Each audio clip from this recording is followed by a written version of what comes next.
Assalamualaikum warahmatullahi wabarakatuh. Berjumpa lagi bersama Ibu Nining dalam belajar sosiologi. Kali ini kita akan membahas tentang tokoh dan teori sosiologi modern. Teori sosiologi modern adalah teori yang berkembang sejak abad ke-20. Adapun tokoh teori sosiologi modern yang akan kita bahas antara lain Charles Wyke Mills, Lewis Alfred Kusser, Ralph Dahrendorf, Peter Ludwig Berger, dan Anthony Giddens. Tokoh pertama yang akan kita bahas adalah Charles Wyke Mills. Ia lahir pada tahun 1916 di Texas. Dan salah satu teori sosiologinya yang terkenal ialah sosiologi imagination, yang biasa kita kenal sebagai imajinasi sosiologi. Menurut Mills, imajinasi sosiologi adalah kualitas pikiran yang memberikan pemahaman tentang diri kita sendiri dalam konteks masyarakat yang lebih besar. Imajinasi sosiologi membuat kita dapat melihat dengan lebih baik hubungan diri kita dengan masyarakat di mana kita tinggal. Imajinasi sosiologi ini diperlukan untuk memahami apa yang terjadi di lingkungan masyarakat maupun apa yang ada di dalam diri manusia. Melalui imajinasi sosiologi tersebut, kita diajak untuk berpikir kritis dan analitis. Kita diajak berpikir secara holistik untuk melihat segala peristiwa, segala kejadian yang ada di sekitar kita secara menyeluruh. Dengan memahami sejarah masyarakat, riwayat hidup pribadi, dan hubungan di antara keduanya untuk menjelaskan berbagai gejala atau peristiwa yang ada di sekitar kita. Menurut Mills, untuk melakukan imajinasi sosiologi, kita harus memahami dan mampu membedakan dua hal, yaitu personal troubles of milieu dan public issue of social structure. Personal troubles itu adalah permasalahan pribadi individu yang merupakan ancaman terhadap nilai-nilai pribadi, sehingga pemecahan masalahnya ialah dengan meningkatkan kualitas individu itu ataupun hal-hal yang berkaitan dengan individunya. Sedangkan public issue of social structure itu merupakan hal yang berada di luar jangkauan kehidupan pribadi individu dan ancaman terhadap nilai-nilai umum, sehingga pemecahannya pun diperlukan kajian yang lebih luas. Gampangnya, personal troubles itu adalah masalah pribadi, sedangkan public issues itu merupakan masalah sosial yang akan kita pelajari dalam sosiologi. Untuk memahami mengenai troubles dan isu, coba kita analisis contoh sebagai berikut. Misalkan dalam suatu sekolah itu hanya ada 5 atau 10 anak yang dia ini tidak disiplin, sering terlambat sekolah, kemudian suka bolos, suka tawuran, tidak mau mengerjakan tugas. Dari 500 siswa misalkan, itu berarti bukan masalah sosial, itu adalah masalah pribadi, masalah pada individu-individunya, sehingga penyelesaiannya pun hanya dilakukan melalui peningkatan kualitas individunya misalkan, atau bimbingan konseling kepada individu-individunya dan lain sebagainya. Beda ceritanya ketika dari 500 siswa yang ada di sekolah tersebut, misalkan 300 diantaranya ini tidak disiplin, suka berkelahi, tidak mengerjakan tugas, sering bolos, dan melakukan kenakalan-kenakalan yang lainnya, itu bukan lagi sebagai masalah pribadi, tetapi sudah sebagai isu, sudah sebagai masalah sosial yang perlu dilakukan kajian lebih mendalam menggunakan imajinasi sosiologi untuk diperoleh jawaban mengenai kenapa kok bisa seperti itu, bagaimana solusinya. Karena itu berarti masalah bukan saja hanya ada pada individunya, tetapi ada juga kaitannya dengan sistem maupun masyarakat yang lebih luas. Mungkin saja ada sistem di sekolah yang tidak berfungsi dengan baik. Mungkin saja ada pengaruhnya dengan lingkungan di luar sekolah seperti keluarga, teman di luar sekolah, dan lain sebagainya, yang itu harus dianalisis lebih mendalam untuk memperoleh jawaban yang mendalam dan holistik itu tadi. Tokoh yang kedua adalah Lewis Alfred Kosser. Ia lahir pada tahun 1913 di Berlin, Jerman. Kosser menitik beratkan teorinya tentang konflik. Teori konfliknya merupakan suatu sistem yang bersifat fungsional. Ia berpendapat jika konflik tidak harus dimaknai sebagai sesuatu yang disfungsional, tetapi konflik dapat pula bermakna sebagai sesuatu yang fungsional bagi sistem. Menurut Kosser, konflik merupakan bagian dari interaksi sosial yang keberadaannya itu tidak perlu diingkari. Konflik dianggap penting untuk mempertahankan keutuhan suatu kelompok.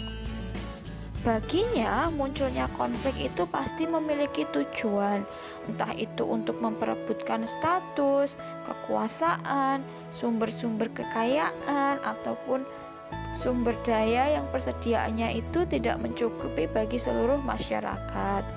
Oleh karena itu, konflik itu dapat diarahkan atau diwadahi agar tersalurkan dan menjadi aktivitas yang produktif. Misalkan saja, perebutan status sebagai pegawai negeri ataupun status sebagai mahasiswa perguruan negeri itu dapat diwadahi melalui kompetisi CPNS maupun kompetisi masuk PTN yang berfungsi sebagai sarana seleksi yang sehat bagi individu-individu untuk memperoleh tujuannya tersebut. Dalam bukunya yang berjudul The Function of Social Conflict, Kosser membagi konflik menjadi dua. Yang pertama ialah konflik realistis. Konflik itu muncul dari tuntutan untuk mendapatkan sesuatu, mencapai tujuan maupun kondisi yang lebih baik. Contohnya ialah demonstrasi buruh sebagai wujud kekecewaan dan protes mereka terhadap perusahaan untuk menuntut kenaikan upah, demonstrasi mahasiswa atas kenaikan BBM, demonstrasi mahasiswa mengenai UKT, kemudian ada juga contoh yang lain seperti persaingan antar pedagang makanan di suatu wilayah dengan memberikan berbagai diskon atau kupon yang menarik perhatian pelanggan. Yang kedua adalah konflik non-realistis. Konflik ini merupakan ekspresi permusuhan yang didorong keinginan tidak rasional ideologis dan cenderung mengkambing hitamkan kelompok lain. Konflik ini berasal dari kebutuhan untuk meredakan ketegangan maupun penyaluran kemarahan atau rasa frustasi. Contohnya, masyarakat yang merasa frustasi kemudian melakukan balas dendam ataupun menyalurkan kebenciannya dengan menggunakan ilmu-ilmu gaib. Contoh yang lainnya, misalkan pada masyarakat yang lebih maju, penggunaan pihak ketiga atau penggunaan kambing hitam sebagai bentuk ketidakmampuan melawan kelompok yang seharusnya menjadi lawan mereka. Contoh yang lainnya seperti penyebaran fitnah, hoax, atau ujaran kebencian sebagai penyaluran rasa frustasi karena ketidakmampuan melawan individu atau kelompok yang lebih kuat. Nah, Kosser melihat bahwa konflik itu memiliki dua makna. Konflik itu tidak hanya bersifat negatif tetapi juga bersifat positif. Konflik bersifat positif karena golongan yang terlibat konflik itu dapat memperkuat identitas anggota kelompok. Konflik itu dianggap bersifat positif karena dapat memperkuat solidaritas dalam kelompok, dapat memperkuat kekompakan dalam kelompok. Sementara itu, konflik dianggap negatif atau bermakna negatif karena ia dapat menimbulkan perpecahan dan memperlemah hubungan antar masyarakat atau antar kelompok. Tokoh sosiologi yang ketiga adalah Ralph Dahrendorf. Ia lahir pada tahun 1929 di Hamburg, Jerman. Ia berpandangan jika masyarakat itu mempunyai dua wajah, yaitu konsensus dan konflik. Masyarakat tidak akan ada tanpa adanya konsensus dan konflik yang menjadi prasyarat satu sama lain. Dalam masyarakat tidak akan muncul konflik kecuali ada konsensus atau kesepakatan sebelumnya. Sebaliknya, tidak akan ada konsensus atau kesepakatan tanpa adanya konflik yang memicu. Misalkan seperti ini. Berbagai pelanggaran yang dilakukan siswa di sekolah itu muncul karena ada tata tertib sekolah. Tata tertib itu merupakan sebuah konsensus atau kesepakatan yang telah dibuat sebelumnya. Nah, munculnya berbagai pelanggaran di sekolah tersebut menyebabkan adanya revisi tata tertib sekolah. Nah, revisi tata tertib sekolah itu merupakan suatu bentuk konsensus atau kesepakatan bersama yang baru. Berbeda dari Karl Marx yang mengatakan jika konflik disebabkan karena faktor ekonomi atau kepemilikan modal dan penguasaan alat produksi, Dahrendorf berpendapat jika konflik itu disebabkan oleh distribusi otoritas atau kekuasaan dan wewenang yang tidak merata. Pihak-pihak yang memiliki kekuasaan dan pihak-pihak yang dikuasai memiliki kepentingan yang saling bertentangan. Kepentingan kelas berkuasa itu adalah mempertahankan status quo atau mempertahankan posisinya, sedangkan kepentingan kelas yang dikuasai itu adalah menentang kelas yang berkuasa, merebut kekuasaan dan mengadakan perubahan. Meskipun tidak disukai, menurut Dahrendorf, konflik itu dapat menciptakan perubahan dan perkembangan dalam masyarakat. Salah satu fungsi konflik itu adanya perubahan dalam struktur sosial, khususnya struktur otoritas atau struktur kekuasaan. Menurut Dahrendorf, ada 3 kemungkinan perubahan dalam struktur kekuasaan jika terjadi konflik. Yang pertama ialah perubahan secara total atau perubahan keseluruhan personel dalam posisi dominasi. Yang kedua ialah perubahan sebagian atau bisa dikatakan perubahan sebagian personel dari kekuasaan yang dominasi. Yang ketiga ialah digabungkannya kepentingan-kepentingan kelas yang dikuasai dalam kepentingan kelas yang berkuasa. Gampangnya itu jadi kayak koalisi, jadi kayak bagi-bagi kekuasaan. 3 kemungkinan tadi, berubah total, berubah sebagian, atau yang ketiga adalah bergabung, saling bagi-bagi kekuasaan, saling bekerja sama. Tokoh yang keempat ialah Peter Ludwig Berger. Ia lahir pada tahun 1929 di Wina, Austria. Berger membahas mengenai realitas sosial. Realitas sosial ialah kenyataan yang dikonstruksikan atau dibangun secara sosial oleh masyarakat. Realitas sosial itu muncul dari pikiran manusia, kemudian berkembang menjadi suatu kenyataan atau realitas melalui konsensus atau kesepakatan, interaksi, dan pembiasaan atau habituasi. Menurut Berger, realitas sosial itu harus dipahami secara mendalam, karena apa yang terlihat di luar belum tentu seperti itu adanya. Tugas sosiologi ialah menyingkap berbagai tabir dalam realitas sosial tersebut secara mendalam. Untuk dapat mengungkapkan realitas sosial secara mendalam, Berger menggambarkan jika sosiologi itu harus bisa menembus tembok bagian luar yang menutup struktur sosial atau yang menutupi kenyataan itu tadi.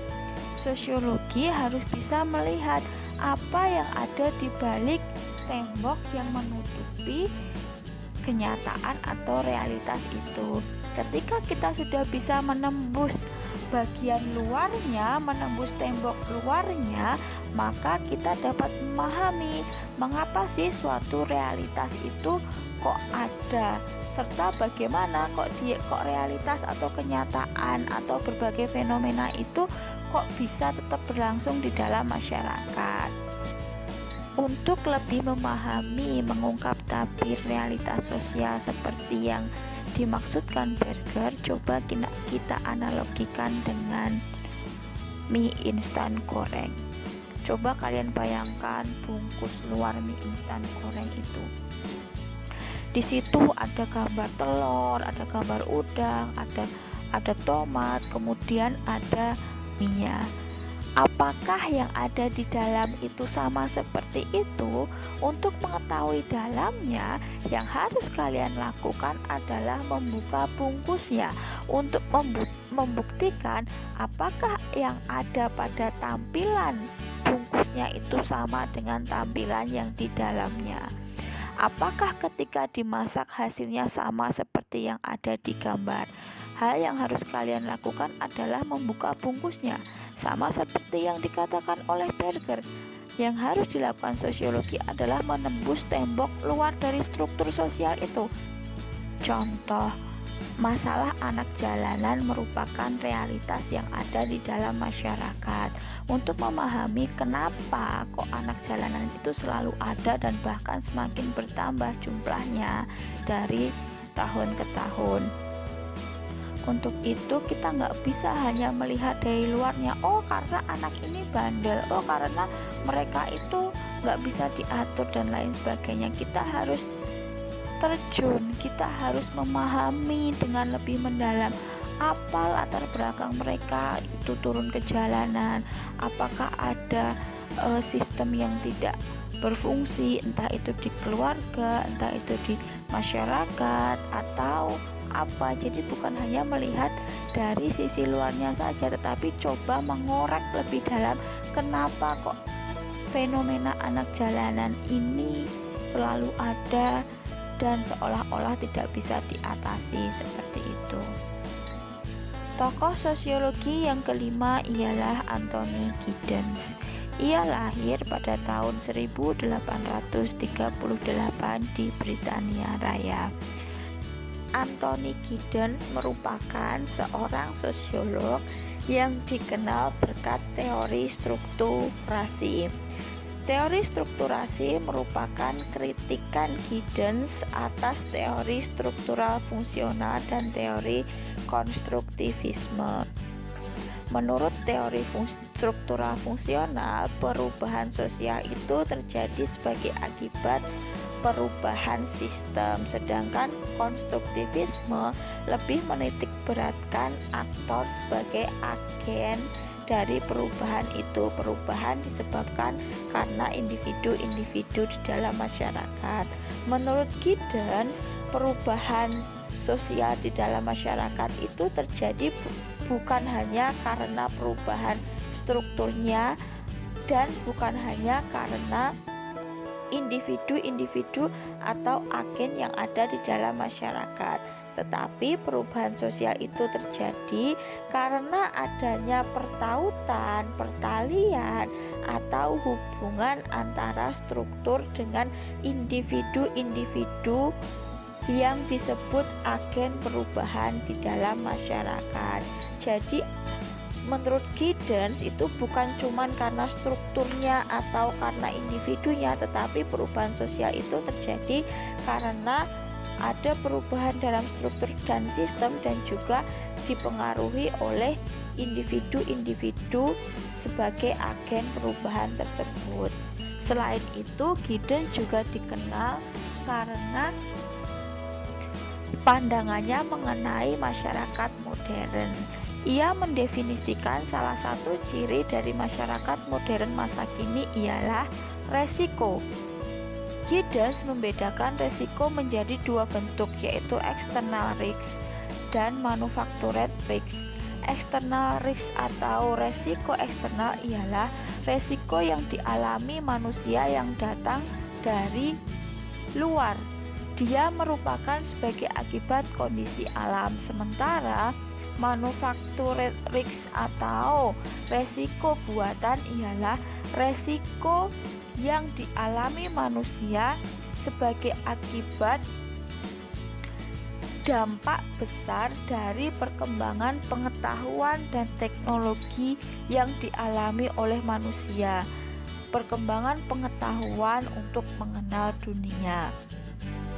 Contoh dari resiko eksternal itu misalkan banjir, tanah longsor, kemudian kelaparan, dan berbagai bencana yang memang disebabkan oleh alam. Sementara resiko buatan ialah resiko yang sebenarnya itu sebagai akibat atau diciptakan oleh manusia sendiri. Misalnya industrialisasi yang semakin pesat, kemudian ditemukannya teknologi mengenai transportasi sehingga banyak dibuat mobil-mobil, kendaraan, dan lain sebagainya yang semakin tahun jumlahnya semakin banyak, pada akhirnya menyebabkan pencemaran lingkungan dan global warming yang mengancam manusia itu sendiri.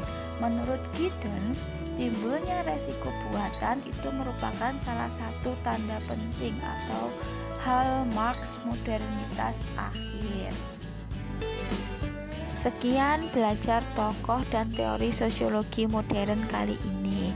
Wassalamualaikum warahmatullahi wabarakatuh.